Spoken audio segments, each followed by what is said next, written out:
એટલે ભાગવતમાં કહ્યું છે, ગુરુ ન સસ્યા, સ્વજનો ન સસ્યા, પિતા ન સસ્યા, જનની ન સાસ્યા, દેવમ ન તત્સ્યા, ન પ્રતિષ્ઠ સસ્યા, ન મોચયેત યહ સમુપેત મૃત્યુમ.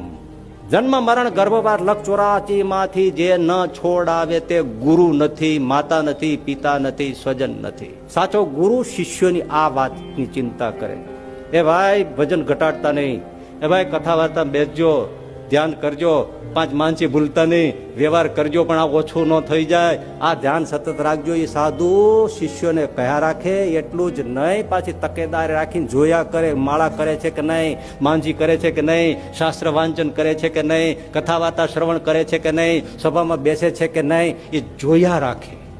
અને સામે શિષ્ય પણ પાછો ગુરુ કહે એમ પાછો વર્ત્યા કરે. બે બાજુનો આગ્રહ હોવો જોઈએ ને, એમને ભગવાનમાં જોડવાનો અને શિષ્યએ ગુરુ કહે તેમ વર્તવાનું.